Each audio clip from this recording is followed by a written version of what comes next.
Good afternoon, everyone. It's exciting to see you all here, and we're competing with great time on the pool, so thank you very much for staying and being here.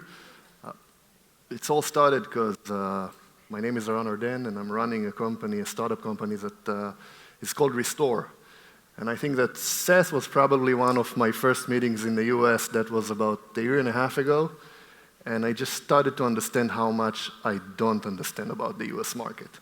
And I was jumping back and forth from Israel to the US almost every month for a couple of years. And it took me a while to build a network of relationships and leading people in the market to start and build the companies that would answer the US market need. And the idea with forming the Israeli-American Aging Technology Association was to help new entrepreneurs basically reduce their learning curve and start working effectively in the US. So I want to thank all the sharks, all the judges that hopefully will not give us too much of a hard time.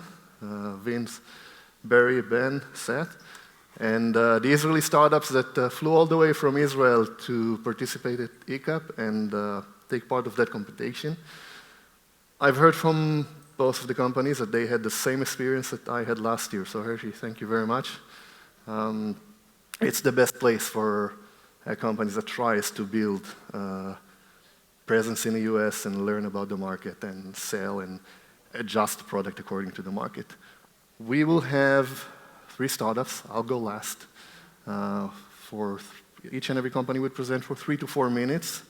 And then it's time for you guys to, as the sharks, give us a bite. And there's an SMS text that you can, at the end, vote for your favorite startup.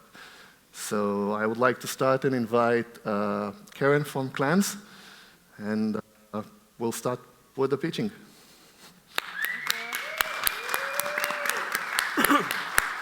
Keren. Can you hear me? Yes. Perfect. Yes. So, hi, everyone. At Clanz, we provide 1 billion individuals peace of mind and freedom by protecting their most vulnerable loved ones, the elderly, infants, and people with disabilities.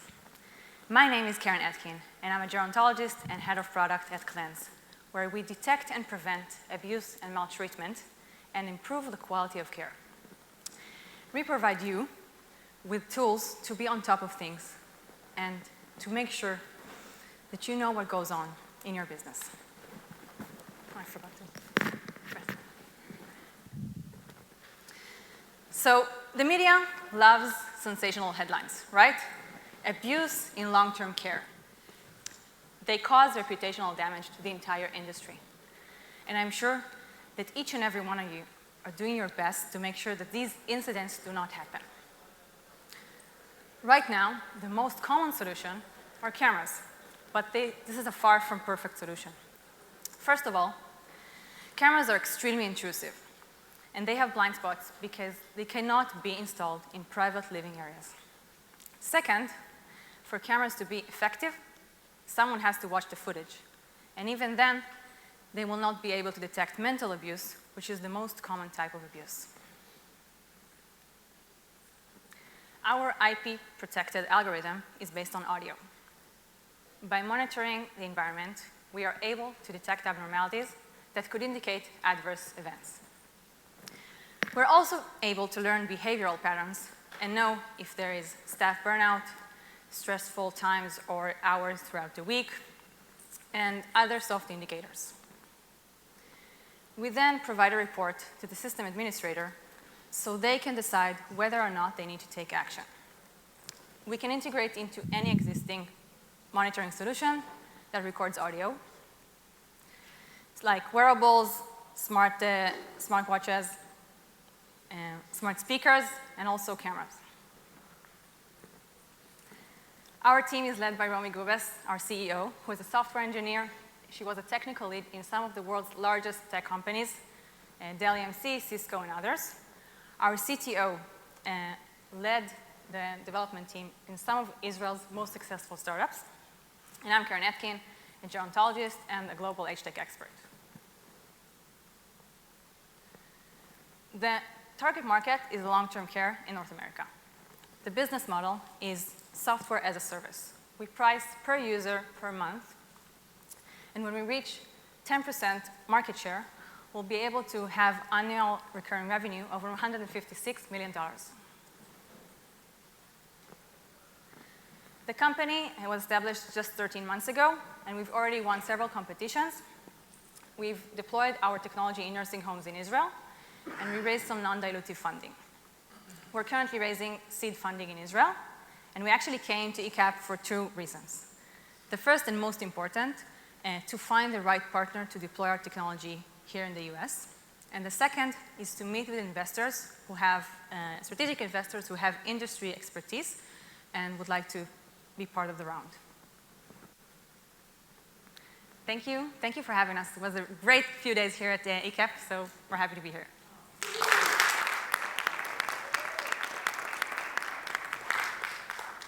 Questions? Okay, so I'll start us off. Yeah. So I guess my first question would be, have you had any experience or done anything yet selling into the US market, which I imagine is quite different from the Israeli nursing home market? And I can think of some initial things that jump to mind that would be hurdles to overcome in the mind of an operator who's going to have to commit to putting, a monitoring device on all of his nurses, and then the liability and workflow that follows through on that. It sounds like a bit of a sales process to get through, so I'm just curious, what was the initial feedback from operators? Forgetting about the investor side, how's the market received it so far? So what we're going to do, you're talking from the legal aspect, right? Well, you might have an answer on the legal aspect, but I was just saying when you first bring it up to an operator, that's the first thing they're going to go to. They're going to be worried about the unions, they're going to be worried about liability, and they're going to be worried about creating insurance risk and stuff. Yeah. So is that the feedback you're getting from people, and have you had to overcome that yet? We actually haven't heard any concerns in that area, and we did hear that there is a real issue of people, aides and nurses, losing their license over incidents that happen, and the state regulator revokes the person's license, and they can't prove that they didn't do something. So I think that an important part of our messaging to the staff will be that we are there to also protect them. Because no one wants to lose their license after they spent, I don't know how much money and how many hours, and they don't want to lose their livelihood. And we are also there to protect them for that. How long does the video stay recorded? The audio stay recorded? It depends on the client's wants and needs, basically. So it could be used by the state to come in and create a deficiency on a level of care. The state would have access to it? No. How would you prevent the state from having access to it? First of all, we're secure. And it depends on the client. If a client doesn't want us to save it, we don't have to save it. So, because that was the first thing that I thought of, right? Is does that open you up to some type of compliance risk in the event that something happened, you didn't do anything to prevent it? Right. We've had situations where the state asked for video footage. We had to give it to them, or we haven't had incidents, and we don't collect video footage. It's just audio. In this case, we asked for audio footage of an incident that we said we did an investigation and there was no abuse, and they say the audio. We haven't had incidents. So I think whether or not you've had that incident, I think you have to be prepared that that's going to be the #1 concern. Obviously, everybody wants in their buildings, I'm not an operator, but everyone in their building wants to deliver the best care. They want to know what the nurses are doing and make sure that things are being done right. But sometimes too much information can create a higher level of risk, and both that information that might get turned over to the state, and then if you have procedures that certain things are going to have to be done, you have to follow that, and you're creating liability on yourself from not, every time a possibly abusive word is uttered in the room, that you have to now create a whole set of follow-up. So I think you're going to have people worried about the liability that's being generated by a little too much information. And I'm not saying that the benefits won't outweigh, but that's going to be, this is, I think all 4 of us had that same initial reaction. This is going to be your hurdle in selling the product. So as an investor, I would say you have to have worked with some operators and shown that you can overcome that objection and get people comfortable before you're likely to have a ton of success on raising money in the US. That's where you're. Thank you. That's great advice. Thank you. Yeah. I want to get into the accuracy of the data, and this sort of goes into maybe perhaps you don't even need to save the audio if you can save the data that you're getting from the audio. So your product was developed in Israel. it's based off sounds that it determines if there's abuse going on. There's probably cultural differences to the sounds. What do you do about false positives? How have you cleaned it up so that it gives you accurate data, both false positives, false negatives? So for false positives, right now what we do is we have what we call man in the loop. So before we send out an alert to the system administrator, we have someone from our team, an employee that's signed an NDA, check the audio, and make sure that it's an actual alert. And what was your other question? The accuracy, I mean, the first question was perhaps that solves the you save accuracy the data. because it teaches the system. Like Sorry? that solves the accuracy because over time, It learns. teach the system, it's a false positive, we flag it, and with time the accuracy will be very, very high. Got it. And do you need to even save the audio if you're having data that you're analyzing from the audio? Meaning once it's past the analyzed, day and once you it's get analyzed, we analyzed, don't really need it. So that may solve the first problem. It was the first problem, right? So from an operator perspective, do you see, I mean, staffing's a big issue. Sure. Do you see there being a big problem with your staff wanting to wear a device? I see it as a tremendous issue with, collecting audio. Karen mentions the ability to, save a person's job. I think, at the end of the day, it's probably going to be finding more abuse situations that occur, especially at times when they believe no one's looking. We're not necessarily going to use wearables. We can integrate it to any It could be device. installed Any anywhere in the device. facility. Yeah. There's state laws regarding audio. I can give you an example where we have homes in Massachusetts where we can't record audio without consent more than just a picture hanging on the wall. Yeah. I think from a definitely legal our attitude. perspective, Our attitude is definitely to let everyone know that recordings are being made. It has a deterrence effect as well. So if people know that they're being watched or being recorded, hopefully they'll behave better, which I think you have to spend some time thinking about how to re-engineer the model to be focused on, instead of catching something bad, promoting something good. And I think that sort of fundamentally to sell to a nursing home operator that we're going to catch the bad things that are happening in your facility, right? Everyone's trying to do the right things, but bad things happen. And now you're going to create evidence for the plaintiff's attorney. You're going to create evidence for the state. That's a very tough sales model. But if you can figure out how to use this to promote good things that are happening, to use the technology the other way around and find positive developments that are happening, tracking people's movements in and out of bed, care in a constructive way, as opposed to the way I would perceive this as more punitive, I think you'll have a much greater reception. You're on to something very interesting. I think the application is probably not right for the US market as it's currently stand, because I think the risks of having this in place are very, very significant. yeah. Timing is perfect though. When it comes to abuse now in the US, CMS has recently rolled out this abuse icon for any facility that has a tag for abuse. And it's a big focus by them, and it's a big focus by the operators. So to make it right, require some effort, but your timing could be perfect for the market. Is your market only the skilled nursing business, or I saw you put the number 8 million as a target up there? Or That's across a very big number. all the long-term care continuum. So home health, assisted living, nursing. Well, I think that's a great point. I mean, if you're selling this for home health where there's really no institutional protection, and you have AIDS coming in, I think you would have families who would want to have this in their home. Yes. And the families would sign up for it in a heartbeat. I think that's a great point. I think that's a great point, because one of the problems in the nursing home is the product is really helping the families, but you're selling to the nursing homes. And the buyer is not the same as the customer. In home health, you might be able to create better. Completely agree with that. Yeah. Thanks. Any other questions? Okay, no, great. Founder and CEO of Zero Energy out of Israel. We've developed a climate intelligence platform specifically designed for skilled nursing facilities. It automates and optimizes the indoor climate in your facilities. Knowing the audience out here, I would say that it would save you money. Okay, that's the most important thing. It would lower dramatically the energy bills, it would lower the maintenance and operational costs, and it would embetter your residents' feeling and climate comfort. You might want to think of it as Google Nest for skilled nursing facilities with multi-rooms that both embedders the climate comfortness of the elderly and dramatically lowers your utility bills. It is a plug-and-play solution I'll let you play with it in a minute. As you can see here, we have it already manufactured and ready.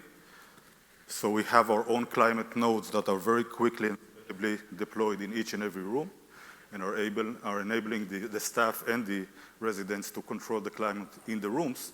But we're very quick in installing. It's a very, very easy to install solution.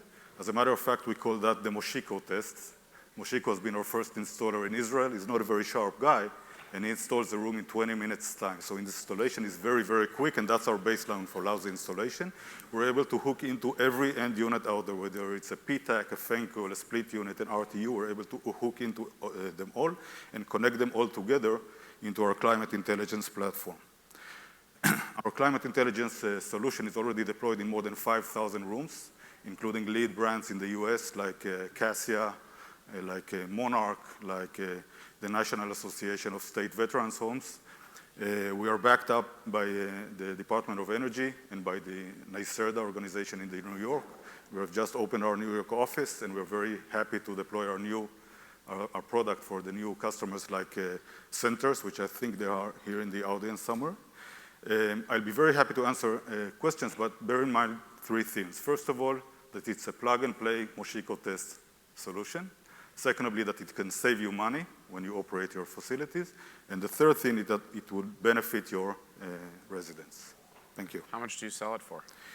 We have 2 business models, and actually the business model that we sell it for the skilled nursing market is a climate as a service model that we've designed especially for them.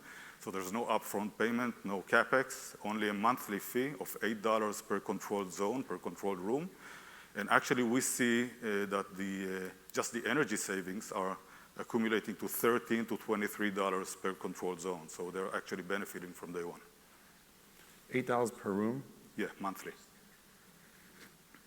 What's preventing you from just buying it and putting it in and getting away from the subscription model? So there is another model, as I said before, for $250 per room, and then a lower subscription if you want to maintain liability and support, but you can buy it and install it.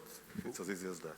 What exactly is it doing other than, is it just lowering the temperature when no one's there, or what's it doing? No, it's in full control of the indoor climate in the facility. It oversees outside weather forecast, utility tariffs, and understands the routines in each and every facility. So it works along with the residents and the facility's routines to make sure that when there is someone in the room, they're getting the best and needed climate comfort, and when they're out, it's not consuming any energy.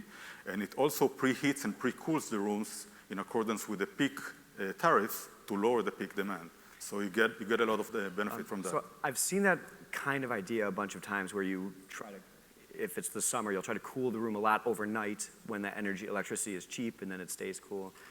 Are there a lot of markets in the US that have that variable pricing, or is it usually flat? And does your product have a good ROI if you don't have that variable pricing? So the ROI that I mentioned before, the $13 to $23 versus the $8 monthly payment, is where you don't have it, okay? When you do have it, it jumps even higher.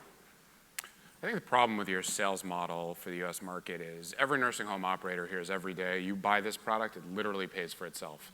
And if every product actually do that, nothing would cost anything in a nursing home. Mm-hmm. But you're saying that basically $8 a month, you're going to save them $23 a month. I think you should give the product away and take a piece of the savings. I think people will be willing, if you put your money where your mouth is, then I think people are going to really be interested. But right now, every nursing home operator all day long is meeting with people, put this in, you'll save more than you're paying. And somehow it never works. Yeah, so I appreciate your advice. Obviously, we've had the past experience doing the same model that you say, ESCO or split savings. Then it puts you in a place that you are fighting the customer because you want to prove that you've saved a lot and he wants to prove that you've saved the least, and you're fighting all of the time. So for us, the $8 covers the hardware, the installation, the support, and the more the customer benefits, the more we're happy. So we're at the same side. We're happy to do a demo and show them that we are providing what we're saying. We're happy to show him the use cases that we've already deployed, but the idea is to charge only the base and let him enjoy the rest of it. It saves whatever, $15, $20 per room. Is that in every room, or is that just in like a poorly managed one? Because I would imagine that certain nursing homes are like better at controlling their temperatures, and they have their staff trained that the thermostat has to be reset in certain times and stuff. Can you achieve a big portion of the savings just by a little bit of good management without the investment? So it's a good question. A lot of our customers or potential customers ask the same questions. Most of them think that they are in full control of what's happening, and the reality is that they are not. I mean, you cannot really train or ask the staff to constantly turn on and off the devices, so our system is very useful for them. I would say that for every new customer we are approaching, and we're analyzing the utility bills and the amount of rooms to make sure that we can provide value for. We don't get into a deal if it doesn't provide value to the customer. If a patient's not in the room, they're somewhere else in the building. Is it that much of a difference, ultimately? Can you ask again? When a patient's not in the room, they're in a different, the day room, true that you can aggregate patients there, you're cooling it anyways, and they're more often in the room than probably we would like them to be, but they spend a good portion of the day in the room. To be able to save that amount of money for the small amount of time that they are... Yes, people think that, that climate comfort is only a matter of temperature settings, right? If it's too cold, you push it up or vice versa. But the fact is that climate comfort is a combination of temperature, humidity, air ventilation, and radiant temperature from the walls and ceilings. So if you're able to understand that and control that and pre-charge walls with heating, when the tariffs are low, and then push some ventilation in the room, you can provide climate comfort for the people in the room with a much lower energy consumption. So we understand that. We orchestrate the usage of the existing infrastructure. No matter how old it is, we're able to hook into them all and provide climate comfort by lowering the energy consumption. You'll see less energy savings, obviously, if people are in the room all of the time, but you will see energy savings. How is this different than, the Nest thermostat or something else of that effect? Is there anything proprietary in this product that's a differentiation point? Yeah, so first of all, Nest is a great product. I use it myself back home. It's a residential usage, right? It's a one-on-one solution. Our solution is very compatible. We're able to hook into every end unit out there, while the Nest can only replace a wall-mounted thermostat. So that's that. Second thing is that it's designed for multi-room commercial buildings. So we're able to aggregate and connect all of the rooms together and control and orchestrate the usage of the entire building while controlling each and every room individually. Nest cannot do that. Right. We can do that. Guys, last question. Well, I'll just say, I think it's great. I think you need to make I'm sure you have your data, but you need to make your ROI pitch, and it needs to be, rock solid. But if it is, and I'm sure it is, I think you'll have no trouble. I have seen over the years, actually from Israel, a lot of other energy efficiency companies. I'm sure they're all your friends probably. And I've never heard of one really taking off. And oftentimes what sounds like a good ROI on paper, it turns out, well, that was from this market. It works in Houston, but it doesn't work on the East Coast. It's all these different things about how pricing each market is. So, but if you've gotten over that hurdle, and if you're confident in your ROI, I don't see any reason that you wouldn't have that anyone wouldn't sign up with you. There's no barrier here. So I think if you have your data good, I think you'll do great. It's a good point. And by the way, we've allocated 13 states in the US that we believe that our product will provide the most value at, and that's where we start. New York, Florida being two of them. Thank you very much. Okay, thank you.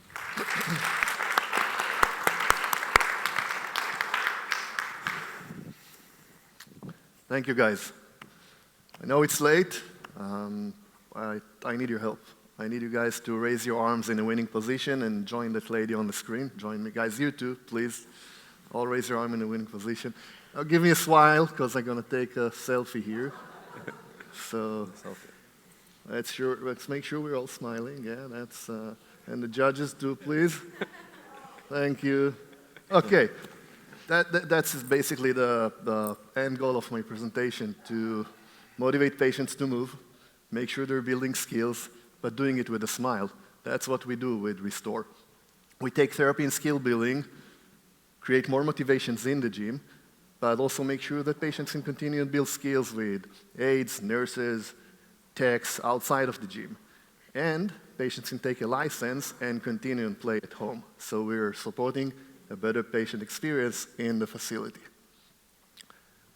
We're helping facilities differentiate their care approach, have a better patient experience, make sure that patients are having more fun, relatives can see how it's better, how your facility is better than others, and we're having the fun while doing that. We take each and every laptop, computer, Chromebook and turn it into a gaming environment that supports skill development. So you don't need to buy any hardware. You just go online, it's a software as a service, pay for a license, and start using it tomorrow. And it's unlimited. It's unlimited for the number of patients, unlimited for the number of professionals working on a platform, and unlimited with the number of stations that you want to use. We start in a gym, motivating patients, making sure that patients are doing the skill developments that we want, are more motivated to practice, are more motivated to stand and move. We have cases that the therapist will tell us that patient can stand for 15 seconds. That's their standing tolerance. And then they're playing a slot machine or climbing a temple, and suddenly that specific patient stands for 3-4 minutes, and that's what we want to see. Now, post-PDPM, we also want to create more practice opportunities. So the idea is that we'll be practicing outside of the gym with a lower cost of personnel. And at discharge, a patient gets a plan to continue and practice at home. Again, they don't need to buy a device. If they have a laptop or a tablet or a computer, they can continue and practice at home. We're not the only ones saying that. I know you judges can't see the screen. We'll do it better next year. But that's, you can all see, that's a testimonial from Marquis. They play more. You can see our shirts, right? They have play more, and what do you have, Ian? Reach for more. That's what we want to do. We want the patients to play more, reach for more, practice more, build the skills they need. Of course, achieve more. At the end of the day, we're creating a better way for a better day. Taking something that was done one-on-one with a therapist, bouncing a balloon, playing with a ball, and creating an online gaming environment that collects data, shows progress, and creates a better patient experience. Pricing is $4.95 a month, a special eCap pricing, so if you're still here, you can benefit from that. Again, it's unlimited with the number of patients, unlimited with the number of stations in a facility, professional, and your patients can continue and play at home. We break even at 300 facilities. We started here last year with 13 facilities. We're in about 100 facilities today, so we're 200 facilities from break even, and we're in the middle of an investment round. We're raising $2 million. We're maximizing skill development, reducing your rehab costs, and creating a better patient experience. That's next to come. Thank you, guys. Yeah. So who's the customer here? The therapy provider or the nursing home? So both. We have an offering for both, for the therapy provider or the facility. It's when the therapy company uses it, sometimes they pay for the license and come to the facility with a better offering. And sometimes they would charge the facility to use the platform. And most of our clients are nursing homes that use the platform across the facility. The current 100 facilities you're servicing, those are through rehab companies? Those are direct contracts? That's both? The majority of them are nursing home chains and not rehab companies. Mm-hmm. Nursing home chains that do in-house, they do their own therapy. They also, some of them don't do their own therapy, they contract. So they would pay for the license.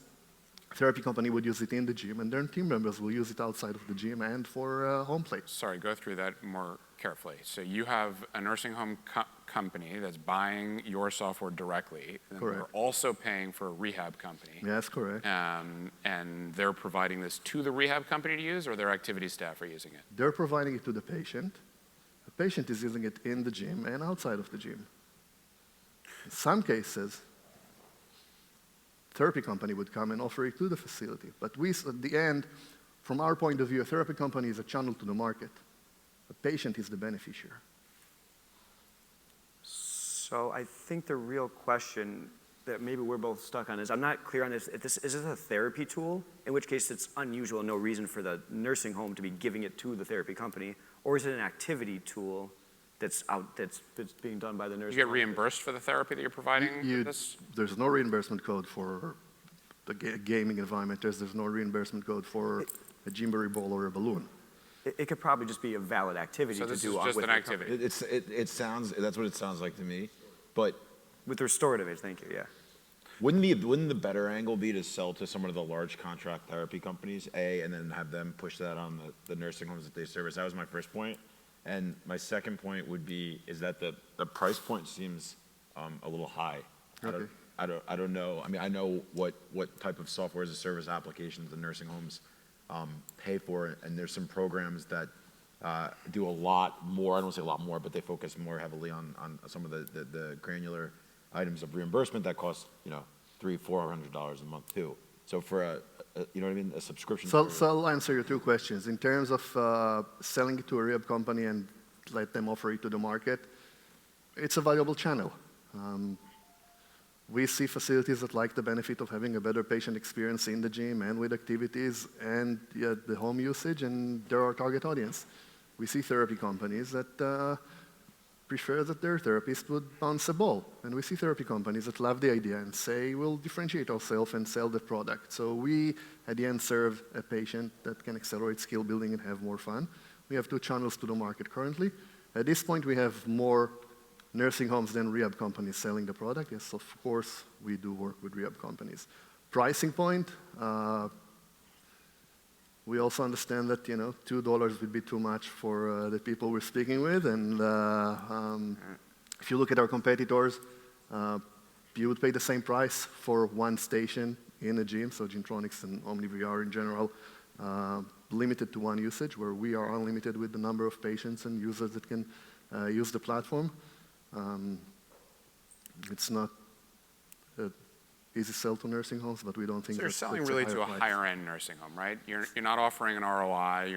It's not reimbursable. You're asking a nursing home to spend an extra $400 or $500 a month for something that's going to improve the quality of the resident life and experience, right? Correct. So you're competing with anything that's being sold in the facility that would improve for $400 or $500 a month that they could get that would improve, whether it's improved snacks, whether it's better movie nights or any activities that they're coming in, right? This is an improved resident experience, so it seems to me. I don't want to compare it to snacks. I think you keep it within the restorative department. So I think it's a budget line item for the restorative activities. The dollars are fungible. I think it's $500 a month that a nursing home operator is investing in the resident experience. And those dollars can be invested in any area that they want. For sure, but none of this area will give you the ability to track patient progress. Right. If the patients are building skills faster, will give you to have more therapy team. Which is why I'm not getting why it's not reimbursable. There has to be an angle here that if you can demonstrate that. Well, if you leased a treadmill, that's not. I mean, this is equipment. I think it's under PDPM. Yeah. Time spent. It's gonna. So we use Restore in facilities, not to answer the question for Eran, but we struggle with the same concept. And the reason why we brought it in and paid for it is not because we feel it should be something which is a therapy device. It's something that therapy does use and something which helps them be better at doing their job. And us paying for it is simply because being realistic that they're not going to be doing it. But we feel that it's something which is important because of PDPM, that the focus is now not on getting skilled therapists qualified to get those minutes up. The focus is just on outcomes. So how can we get the best outcomes with the cheapest price points? So we were able to get our therapy companies to agree to whatever price per day with a certain minimal amount of minutes, but bringing in Restore to continue minutes at having a rehab tech or in a cheaper way or having activities engaged in it to continue the minutes so we can get those outcomes, because we know that CMS is now going to be looking at outcomes. So you really are doing this because you believe that the investment that you're making will in fact pay off, right? So Correct. You're able to underwrite an economic model for this as opposed to selling this as it's just good So if you for just resident. look at it as if it saves you funds and can you make more of it, so I'll give you an example. There was a facility that we looked at the usage and they had a spike in the usage one day. We called the facility to understand why, because we thought that there's a data issue, and they said, well, we had a flu shutdown yesterday, so all our OTs and PTs took laptops and took the laptops to the patient's room. If that was not the case, they couldn't bill for those therapy hours because the therapist will not have patients in the room. I think that the home care portion, the fact that they can continue and practice at home, and you see their data, you see usage, you see if they're declining, is also a value base which is directly going down to your bottom line. But again, if you reduce tremendously the number of therapy minutes pre-PDPM and post-PDPM, and now you can practice with an aid or a tech and generate more of the skill building, that's, I think, is going directly to your bottom line. So. I think you want to build a case study around the type of experience that Marquis is having and be able to demonstrate how this actually can pay for itself, because I think otherwise your competition is a lot of things that people are challenged with to improve quality. And We always and compete it's on the clear budget. that this does it, right? It's clear that it improves the resident experience, and in a perfect world, there would be unlimited funds to spend on every one of the things that can improve the patient experience. But it seems to me that yours actually can pay for itself. It pays for itself. I can tell you that we see 3 different reasons to believe when we see a client buying the platform. One is mostly PDPM and their ability to generate more therapy time. The second is marketing. It's a great marketing tool for them, and then it's a patient experience that pays for itself. Have you found that on the marketing side, either, I don't know, with patients, with families, or more likely with the hospitals, like showing them the data about the better outcomes? We haven't used it. We haven't used it long enough to show the hospital data on better outcomes. Now, just about now, we can start looking at that. But more on media marketing, you see residents that are truly engaged, or families that see their, see their parents or whatever, engaged in it, and it is amazing because you have residents that just, are engaged in therapy that they wouldn't do. Watching Vinny put up his hands was amazing. This is the most exercise you've done. I'm very athletic, so. Guys, thank you very much. Okay, thank you. So we would love you guys to send a text message to that number and vote. I think that Iftach doesn't want to win, and I don't want to win. I facilitated that, so from my point of view, we already have a winner. But please do enjoy the voting system. Judge, thank you very much for Thank you. asking the right questions. Thanks a lot. Yeah. Thank you.